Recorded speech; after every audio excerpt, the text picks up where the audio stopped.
Christmas is coming. It should be a wonderful time to be selling cards and calendars. But at Danilo, they're being hit by rising costs from every side. The wages of warehouse staff have risen. The price of shipping, fuel and cardboard have soared. Lovely jubbly, it's not. It's been a nightmare. I've been in business now 45 years.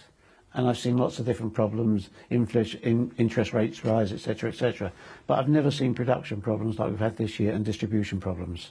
The Prime Minister said recently he wasn't worried about rising prices. The Bank of England is. Today it kept bank rate on hold, but signalled that interest rate rises are imminent. The committee judges that provided the incoming data, particularly on the labour market, are broadly in line with the central projections in the November report. It will be necessary over coming months to increase bank rate in order to return CPI inflation sustainably to the 2% target. Inflation is well above that 2% target. It reached 3.1% in September. The bank expects it to clear 4% this month and to peak at 5% next April before falling again.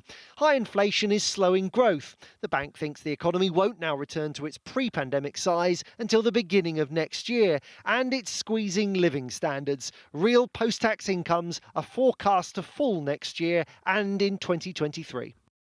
The main reason the bank hasn't raised interest rates today is the government's furlough scheme has only just ended and it wants to see what impact that has on the economy. The bank is worried about what it calls self-perpetuating inflation, that higher prices lead to higher pay rises, which in turn lead to higher prices. I asked the governor what his advice is to anyone thinking of asking for an above-inflation pay rise.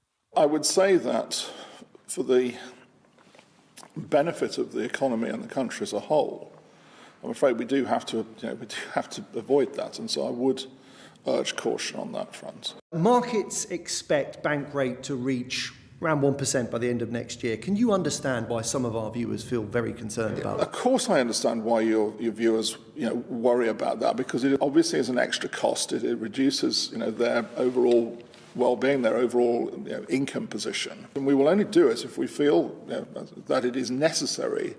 Because before the financial crisis, bank rate hovered at 4-5%. Is that where we're heading back to? I think not. And that's an important point, because we've been in a world of low interest rates now for over a decade. Now, I think that any increases we make will be within, if you like, that sort of framework of still very low interest rates. We live in unusually uncertain times. The pandemic isn't over.